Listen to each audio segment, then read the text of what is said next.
इसाक में मूंसां असां गॾु आयासीं ऐं सांगड़ जो मुख़्तलिफ़ सुञाणपूं आहिनि पर सांगड़ जो जेको अदबी ऐं जेको तहरुक आहे रोशन ख़्याली वारो उहो बि हिकिड़ो इन जो वॾो पासो आहे। मुखाग में शेख अयाज़ जे बारे में मुंहिंजा ॿ दोस्त ही जेके डॉक्टर फयाज़ लतीफ़ ऐं डॉक्टर इसाक समेजो उहे एॾी त तफ़सील सां ऐं एॾी त आलमाना अंदाज़ सां ॻाल्हि करे विया आहिनि जो अयाज़ साहिब जा तमामु घणा पासा उहे चिटा करे बीहारे विया आहिनि। ऐं हक़ीक़त इहा आहे त घणे अरसे खां पोइ सिंध में ही ॿ दोस्त अयाज़ शनासी जे हवाले सां हिकिड़ो तमामु ओरिजिनल ऐं हिकिड़ो बुनियादी कमु कंदड़ आलिम आहिनि ऐं पारकू आहिनि। ऐं डॉक्टर फयाज़ जी PhD अयाज़ साहिब जी शाइरी जे जमालियाती पासे ते आहे ऐं डॉक्टर इसाक बि पंहिंजे मुख़्तलिफ़ मज़मूननि में मकाननि में अयाज़ खे जीअं तव्हां हुनखे ॿुधो उनखे तमामु घणो एक्सप्लोर करण जी कोशिशि कई आहे। इहा हिकिड़ी ॾाढी वणंदड़ ॻाल्हि आहे छाकाणि त असां वटि जेका तहक़ीक़ आहे घणे भाङे यूनिवर्सिटी में जेका थिए थी उहा मां चवंदो आहियां त 2 पढ़ी 4 लिखणु 3 पढ़ी 4 लिखणु 4 पढ़ी 5 लिखणु ऐं उन में का ओरिजिनल ॻाल्हि न हूंदी आहे। इन करे इहा हिकिड़ी पोयो त आहे पर इन में को तख़लीक़ी पासो कोन्हे। इन करे तनक़ीद उहा तख़लीक़ी थींदी आहे ऐं तहक़ीक़ उहा तख़लीक़ी थींदी आहे जंहिंमें मुहक़िक़ पारखू या नक़ाद के नवां पासा ॻोल्हे ईंदो आहे कंहिं न कंहिं हवाले सां। मुंहिंजे ख़्याल में इहा ॾाढी ख़ुशाइंद ॻाल्हि आहे। अयाज़ मुंहिंजो बि तमामु महबूब मौज़ू रहियो आहे शुरू खां वठी ऐं जीअं दोस्तनि खे ख़ुशी तव्हां यादि आहे 93 जो मज़मून हुओ। अयाज़ ते मूं काफ़ी लिखियो बि आहे। अयाज़ साहिब सां मूंखे ख़ुशनसीबी आहे त रूबरू बि तमामु ॿिनि कचहरियूं ऐं बहस करण जो मौक़ो मिलियो, इख़्तिलाफ़ करण जो मौक़ो बि मिलियो ऐं हुन ते मूं लिखियो बि सही। हाणे जे ॻाल्हियूं जेके थी वियूं आहिनि उन्हनि जो वजा मुनासिब न थींदो।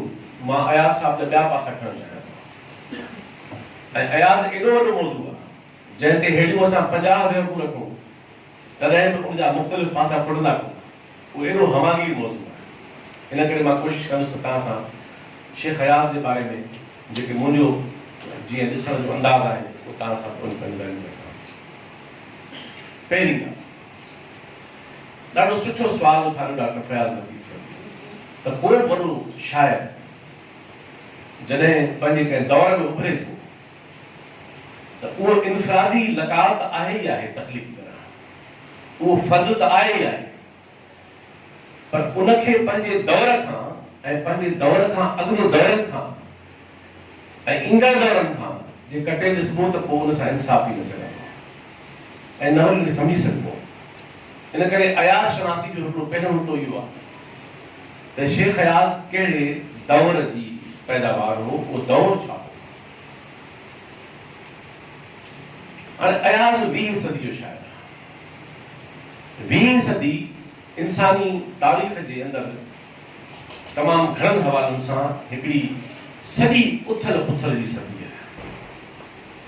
हूअं त उथल पुथल सॼे इंसानी तारीख़ जो ववा दुनिया जो अहिड़ो को दौर न आहे जंहिंमें इंसानी समाज जामिद हुजे, बीठल हुजे ऐं उथल पुथल न हूंदी हुजे।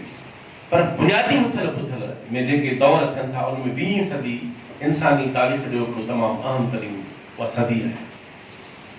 उहा सदी जंहिं में दुनिया जी तारीख़ जा पहिरियां पुरहत इनक़लाब अचनि था। उहा सदी जंहिं में दुनिया जी तारीख़ जो पहिरियों दफ़ो पुरहत फ़िक्र हिकिड़े आलमगीर इंसानी फ़िक्र जे रूप में साम्हूं अचे थो, हिकिड़ी वॾी अवामी तहरीक जे साम्हूं अचे थो। उहो दौर जंहिंमें पहिरीं जंग अज़ीम लॻी थी, ॿी जंग अज़ीम लॻी थी, करोड़े माण्हू मारिया वञनि था ऐं इंसान जो जेको हू पासो आहे वहशत वारो उहो पंहिंजे हिकिड़े पुॼे थो उरूज खे। 20वीं सदी जंहिं सदीअ में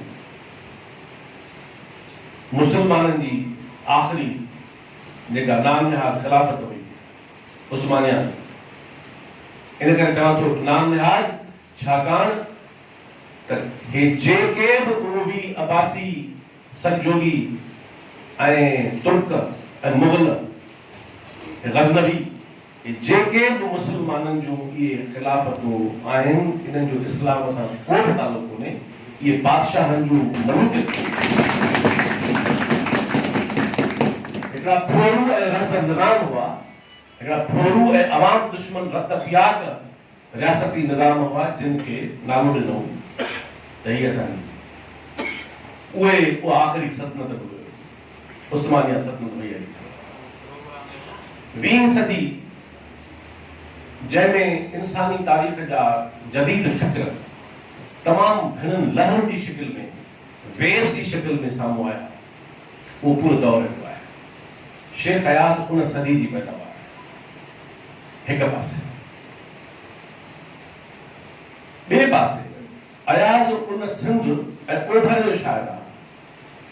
छाकाणि त वॾनि शाइरनि खे रुॻो मक़ामी तनाज़ुर में ॾिसबो त हुननि जी अज़मत, हुननि जो तारीख़ी किरदारु, हुननि जी गैर मामूली हैसियत कॾहिं कथ में अची सघंदी। दुनिया जो कोई बि वॾो माण्हू फ़क़ति मक़ामी फिनोमेना न हूंदो आहे, उहो तमामु हिकिड़ो हमांगी लॻाव हूंदो आहे। त अयाज़ सिंध जो ऐं ओभर जो उहो वॾो शाइर, जंहिंखां अॻु में जीअं मुंहिंजे दोस्तनि डॉक्टर इसाक़ फयाज़ ॻाल्हि कई त असां वटि क्लासिकल दौर पंहिंजे उरूज खे रसी चुको ऐं क्लासिकल दौर जेको असांजी शाइरी जो हो मजमूई तरह सॼे ओरिएंटल समाजनि जो, ओभर जो, पर ख़ासि तौर ते सिंध जी तनाज़ुर में बि तसव्वुफ़ उन जो बुनियादी मौज़ू ऐं हिंदुस्तान जे अंदरि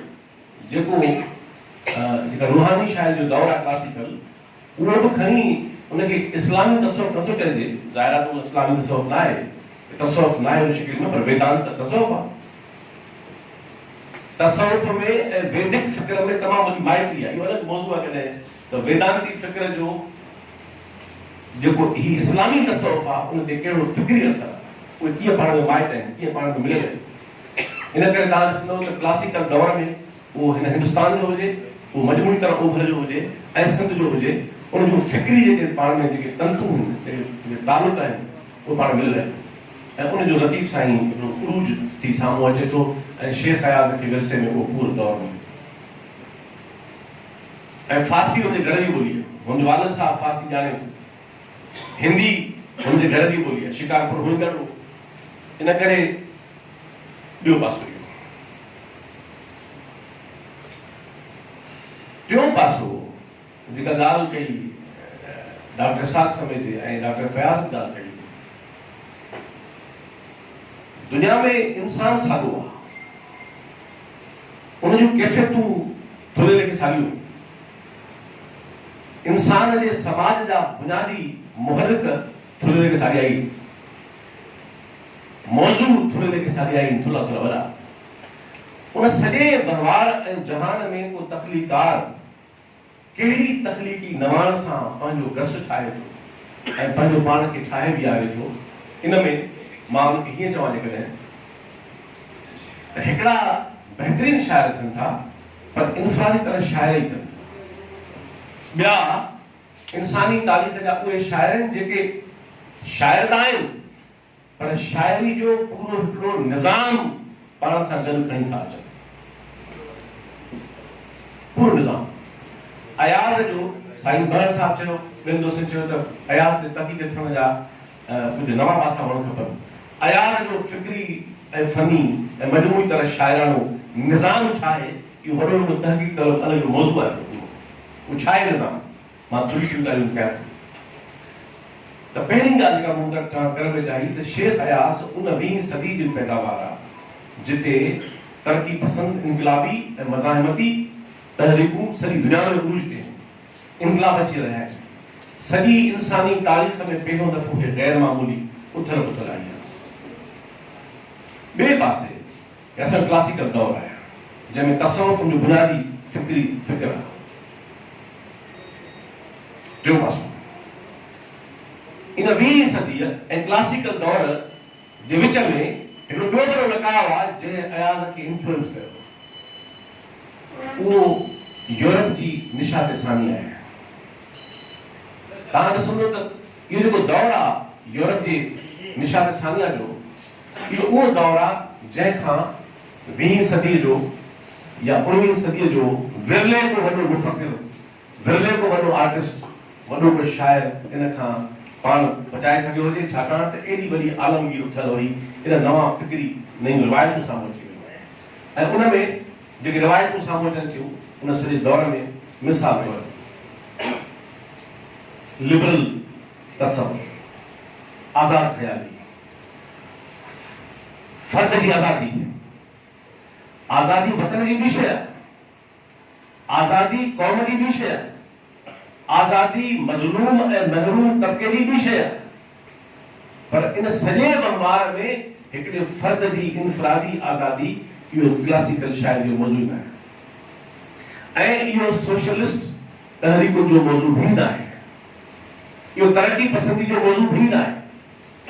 पर इहा 18वीं सदी ऐं 19वीं सदी जो वॾो उभरल मौज़ू हो, जेका दुनिया में ख़ासि करे यूरोप में जेका सरमाएदारी जे उसरण शर्त उन सां गॾु जेका लिबरल रिवायत हुई, सुठी आहे ख़राब आहे अलॻि ॻाल्हि कयूं, पर फर्द जी आज़ादी इंसानी तारीख़ में पहिरियों दफ़ो इन्हनि सदियुनि में रीक्लेम थी आहे। इंसानी तारीख़ में कॾहिं बि कंहिं सदीअ में, कंहिं दौर में, कंहिं फिक्री रिवायत में फर्द जी आज़ादीअ ते ईअं कंहिं रिवायत ज़ोर न ॾिनो जेको उन ज़माने में साम्हूं आयो। उन तमामु घणा शाइर पैदा कया। वरी उन ई तसव्वुर जी नतीजे में तव्हां ॾिसंदो त यूरोप में जेके अदब में उथल पुथल आई, मिसाल तौर क्लासिकल दौर जे रद में नियो क्लासिकल दौर ऐं नियो क्लासिकल दौर जे रद में रूमानी तहरीक उभरे थी। वॾा जुज़वी फ़र्क़ आहिनि। क्लासिकल दौर छा आहे, नियो क्लासिकल दौर छा आहे, फिक्री तरह, मौज़ूआती तरह, ऐं पोइ उन जे कुख मां उन जे रद में उहा जेका रूमानी तहरीक उभरे थी, उहा रूमानी तहरीक जंहिं रूसो जे हिन फिक्र मां इंस्पिरेशन खई, बैक टू नेचर, फितरत तां वापसी, उहा रूमानी तहरीक जंहिं दाख़िलियत जा मौज़ू शाइरी जे मौज़ू बणाया, यानी उन छा कयो, ॿ कम कया उन। हिकिड़ो त उन शाइरी अदब खे, शाइरीअ खे, अदब जे मौज़ूअनि खे फितरत सां गॾण जी कोशिश कई। ॿियो उन में ख़ारिजियत जे बजाए उन में तख़य्युल आंदो, जंहिंजी ॻाल्हि डॉक्टर इसाक़ साहब कई, फयाज़ लतीफ़ कई। तख़य्युल जो मौज़ू शाइरीअ जो बुनियादी मौज़ू बणिजे, इहो रूमानी तहरीक जो बुनियादी असर आहे। इहे लहरूं थियूं। शेख अयाज़ जी शाइरीअ जी कथ करणु मुमकिन तेसि ताईं न आहे जेसि ताईं 20वीं सदी जी इनक़लाबी ऐं मज़ाहिमती ऐं तरक़ी पसंद फिक्र जी लहर असांजो क्लासिकल दौर उभर जो ऐं सिंध जो ऐं टियों हे जेका निशाद सानिया जो पूरो दौर आहे, जंहिंमें फिक्री रिवायतूं ऐं ख़ासि तौर ते जेका लिबरल बोर्जुआ रिवायत फर्द जी आज़ादी जो ख़्यालु खणी आई, इहे सभु रिवायतूं जिन अयाज़, शेख अयाज़ जी शाइरी जो जेको फिक्री मिज़ाज जे ॻोल्हण में तख़लीक़ी अंदाज़ सां वॾो बुनियादी किरदारु अदा कयो आहे। ऐं इहे टई अंसर शेख अयाज़ जी शाइरीअ जे फिक्र जे पासे में एतिरा ॿुटियल आहिनि जो तव्हां अयाज़ खे कंहिं हिक खाने में नथा बीहारे सघो।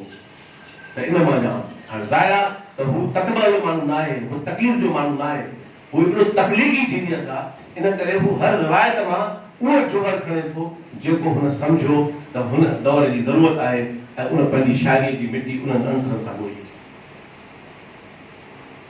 ऐं नरमो उन मां अंसर खई। ॾाढी सुहिणी ॻाल्हि कई डॉक्टर साहब ऐं फयाज़ ॻाल्हि कई त अयाज़ जी जेका पंहिंजी क्लासिकल दौर सां जेको रवश आहे उन में हू इंस्पिरेशन खणे बि थो ऐं उनखे रद्द करे थो।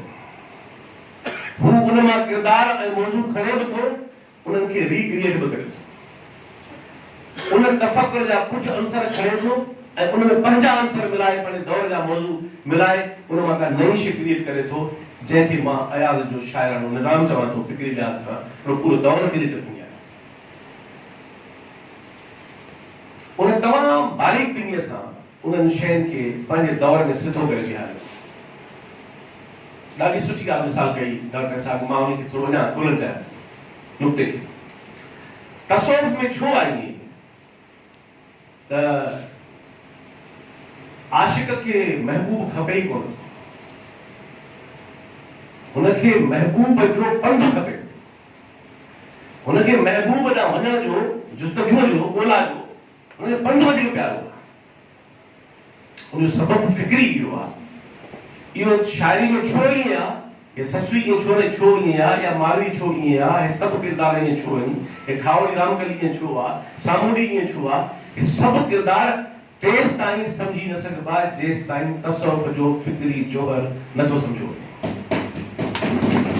उहो कहिड़ो आहे? तसव्वुफ़ में महबूब माण्हू त आहे कोन, तसव्वुफ़ जो मौज़ू माण्हू आहे ई कोन। तसव्वुफ़ में जेको इश्क आहे उहो इश्क माण्हूअ सां करे ई कोन। ये सिर्फ़ तमसीलूं आहिनि, ये इस्तारा आहे, ये अलामतूं आहिनि। न ससुई इंसान आहे, न पुनू इंसान आहे। यानी ससुई जो जेको अंदाज़ आहे कैफ़ियत जो, अञा इश्क करण वारो त इंसान आहे, पर महबूब इंसान कोन्हे। तसव्वुफ़ में छा आहे त ख़ुदा सां मुलाक़ात, उनखे पसंदि, उन सां मेलाप हिन ज़िंदगीअ में कॾहिं बि मुमकिन न आहे। वधि में वधि छा थी सघे थो? तसव्वुफ़ में छा आहे त दिलि तव्हांजी साफ़ हूंदी, सूफ़ीअ साफ़ कयो, धोई वर्क वजूद जो, त पोइ तव्हां ख़ुदा जो अक्स पंहिंजे दिलि में ॾिसी सघो था। वधि में वधि मेराज एतिरो ई आहे, हुन सां मिलणु मुमकिन न आहे। ऐं मिलणु करे मुमकिन आहे तसव्वुफ़ जे ख़्याल खां। इहो ई सबब आहे जो को बि सूफ़ी पंहिंजी सालगिरह नाहे मल्हाईंदो, दुनिया जो को बि सूफ़ी जो जनम ॾींहुं नाहे मल्हाइबो, सूफ़ी जो उर्स थींदो आहे।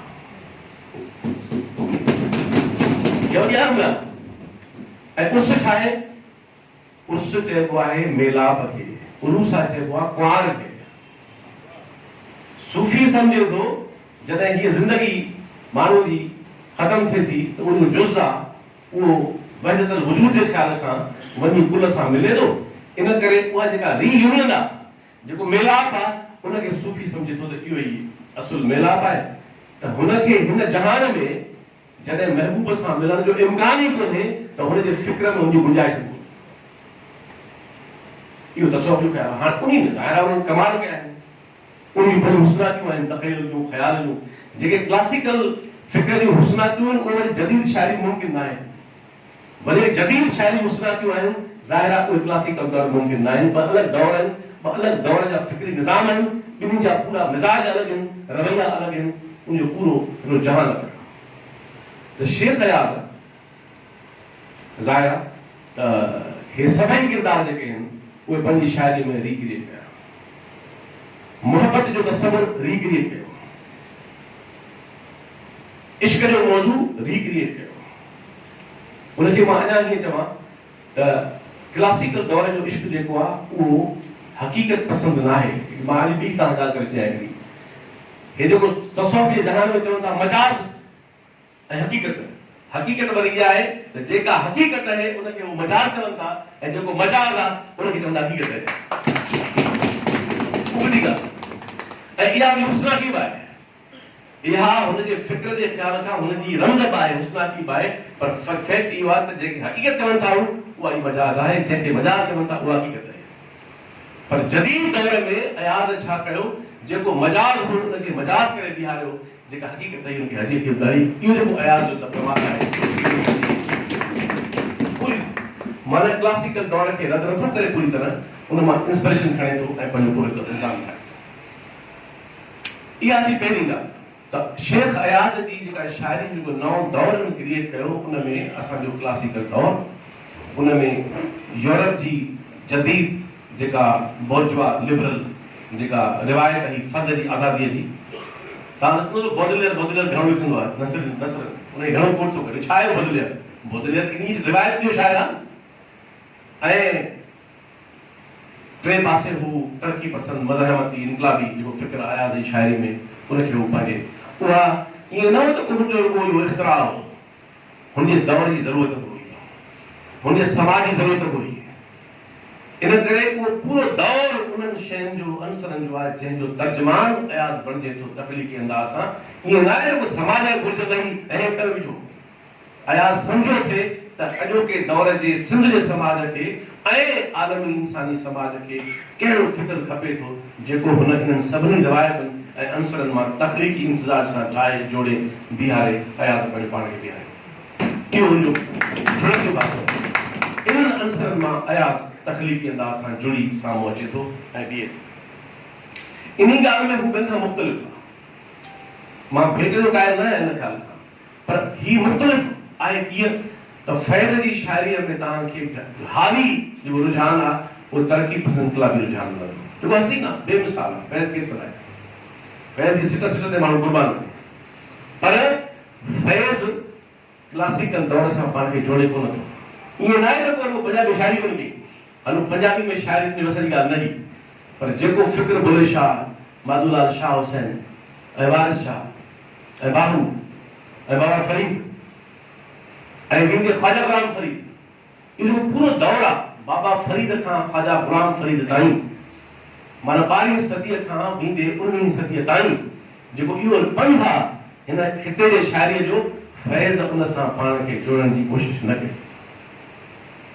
वधि में वधि असर खई उर्दू में त ग़ज़ल जो फार्म क्लासिकल खई, ग़ज़ल जी फार्म में कोन छेड़ी करणो, पर फैज़ पाण खे पंहिंजे अॻु जे पंध शाइरी सां कोन जोड़ियो।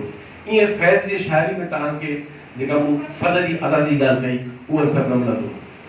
ईअं ॿिया केतिरा शाइर, उहो फैज़ न, जेको उन दौर जा नुमाइंदा शाइर उन पूरे बरसगीर त अयाज़ इन लिहाज़ खां तमामु कयो। हिकिड़ो ॿियो पासो बि मां तव्हां सां गजरियूं करणु चाहियां थो, उहो कहिड़ो आहे जेको आम तरह ज़िक्र नथो अचे, उहो कहिड़ो आहे त अयाज़ जॾहिं 20वीं सदी में उभरे थो त सॼी दुनिया जा मुस्लमान समाज हिकिड़ी बीमारी में हाणे बि वरतल आहिनि, पर तॾहिं वधीक वरतल ऐं इहो वॾो पस मंज़र आहे। इक़बाल छा आहे? असां उन ॾींहुं डॉक्टर इसाक़ खे असां मूं वटि वेठासीं घर, असांजे अदरा ताईं पिणे गजरी इक़बाल छा जो पैदा ठही वेंदो आहे? मुस्लमान समाज हे जेको कॉलोनियल दौर आयो, कॉलोनियल दौर में जॾहिं नाम निहाद मॉडर्निटी आई, जदीद दौर आयो, मॉडर्निटी माना छा? मॉडर्निटी माना सरमाएदार दौर। सरमाएदारी न आई, पर सरमाएदार ना फिक्र आयो असांजे समाज में। हिते सरमाएदारी कोन्हे, अॼु बि कोन्हे, पर कॉलोनियल दौर छा कयो त कॉलोनियल दौर सरमाएदाराना फिक्र हिते खणी आयो ऐं उनखे चयो वियो त ही मॉडर्निटी आहे, ही जदीद दौर आहे, हे जदीद आहे। हे जेका डिवाइड थी क्लासिकल दौर में ऐं जेका मॉडर्न दौर में, इहा डिवाइड छा आहे?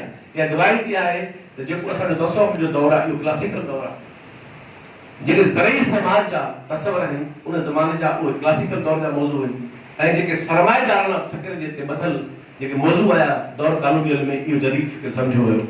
ऐं तव्हां ॾिसंदव त उन ज़माने जे मुस्लमान समाजनि में मां तव्हांखे ॿ टे मिसाल ॾियां। ईरान माज़ी जो वञी चुको, ईरान उनमें कार्ल मार्क्स जे जेके तहरीरूं आहिनि, हितां मशहूरु घणी ॿियूं आहिनि न, पर कॾहिं तव्हांखे पढ़णु खपनि त कार्ल मार्क्स जॾहिं लंडन में न्यूयॉर्क टाइम्स जो नुमाइंदो हूंदो हो त जेके मज़मून लिखंदो हो उन में हुन ईरान ते केतिरो लिखियो आहे, उन में हुन अरबन ते केतिरो लिखियो आहे, हुन हिंदुस्तान ते केतिरो लिखियो आहे। मार्क्स ईरान ते तमामु घणो लिखियो आहे। तव्हां ॾिसंदव त ईरान हे सॼो विच ओभर ऐं हे जेको असांजो पासो आहे मिस्र, हे हिंदुस्तान, इहे मुस्लमान समाज जॾहिं हे दौर कॉलोनियल आयो त बुखलाइजी विया। त हुननि त ॾिठो हो ज़मानो बादशाहतुनि जो, हुननि वटि मुस्लमाननि जो उरूज जो मतिलबु छा हो? उरूज जो मतिलबु हो या फिक्र या बादशाह। ॿ अंसराती जहिड़ा शयूं कोन, न साइंस न टेक्नोलॉजी न जदीद इल्म न का ॿियो फिक्र। मुस्लमान समाजनि वटि इल्म जे ख़्याल खां जेका शइ अहम हुई उहा हुन जे ख़्याल में फिक्र अहम हो। ऐं फिक्र इल्म थोरी आहे, फिक्र त हिकिड़ियूं पॉलिसियूं, पॉलिसी इल्म हूंदी आहे। फिक्र जो मतिलबु आहे समाजी पॉलिसियूं। मुस्लमान समाज फिक्र ऐं बादशाहतुनि खां ॿाहिरि वञी न पिए सघिया, जेके विया उन्हनि खे छितो करे मारियो।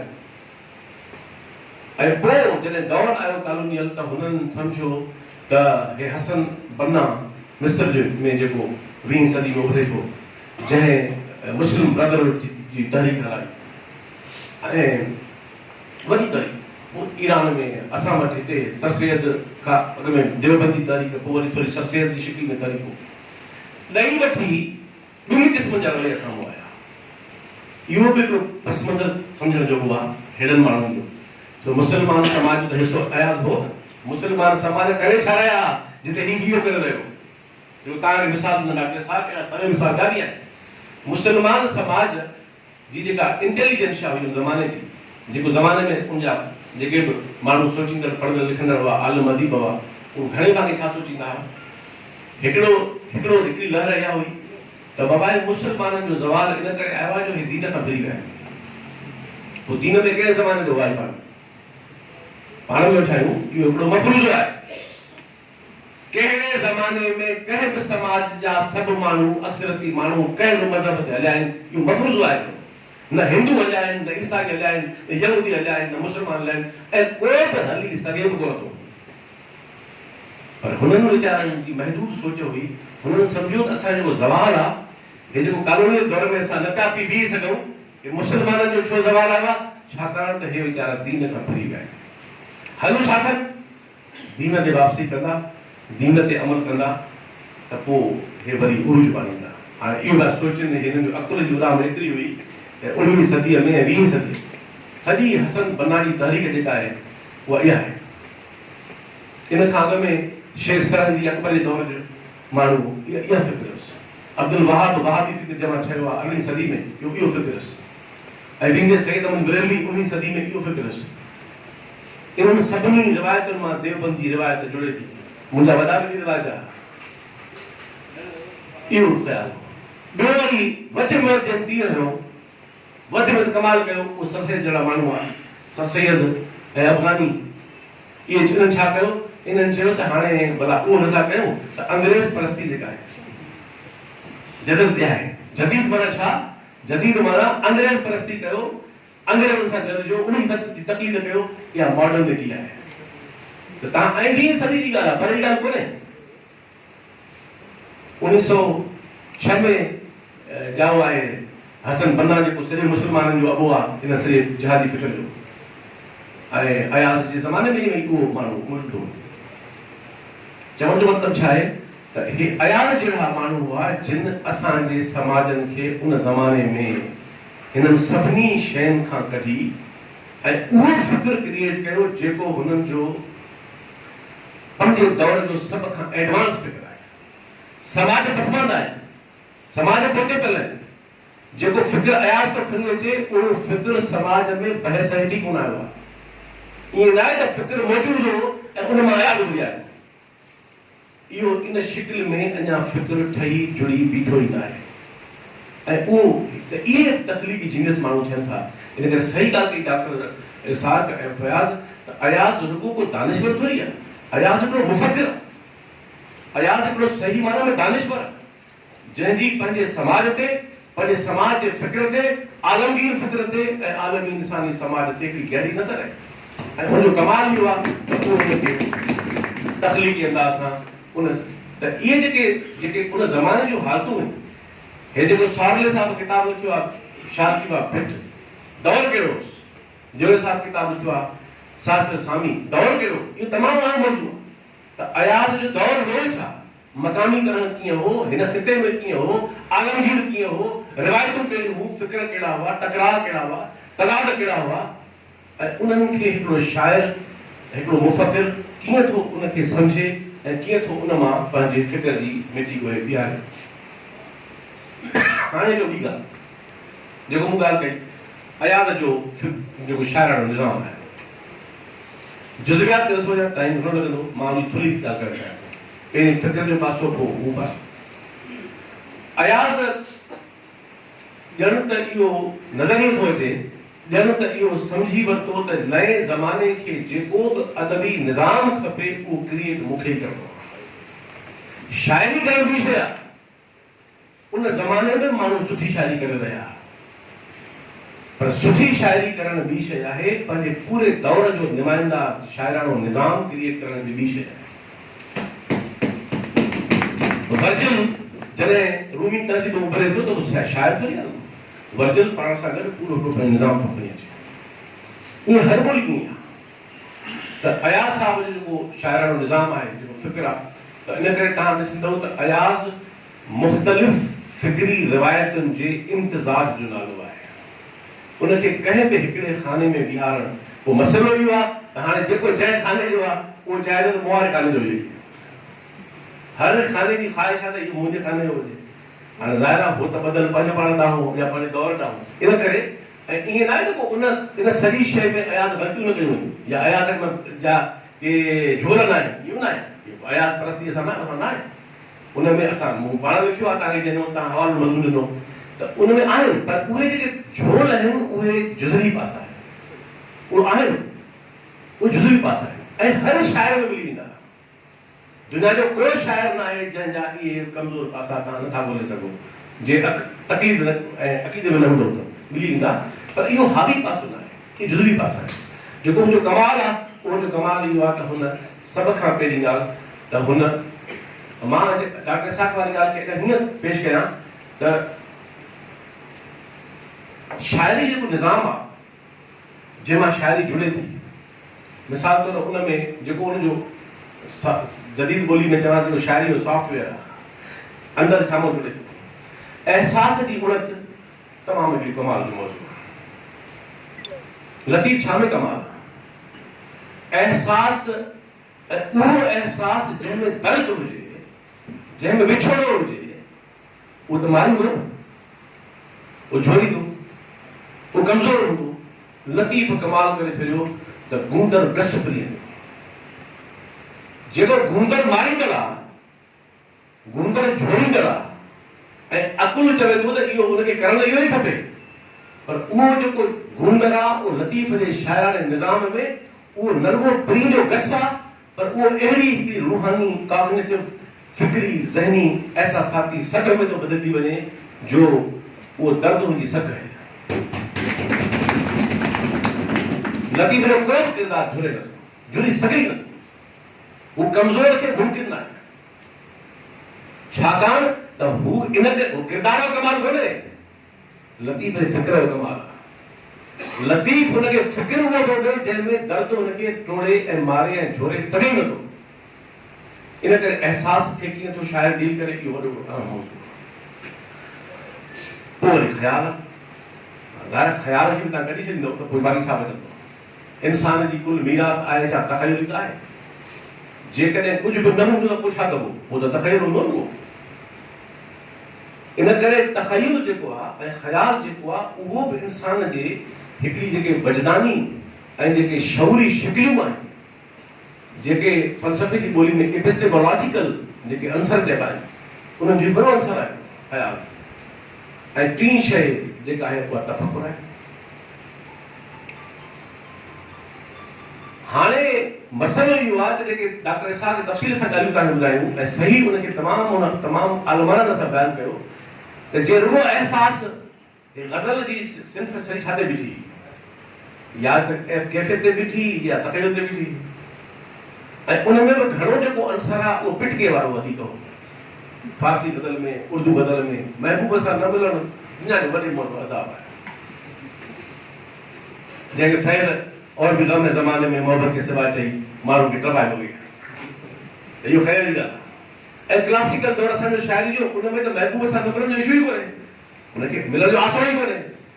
जॾहिं हुनखे मिलण जो आसरो ई कोन्हे ऐं त पोइ हुनखे इहो थो नज़र अचे त भला मिलंदो हुओ ई कोन, भला ॻोल्हाऊं कंदो रहां, कंदी रहां, पुछाऊं थींदियूं रहनि, त इहो ई महराज आहे, ॿियो बाक़ी छा खपे।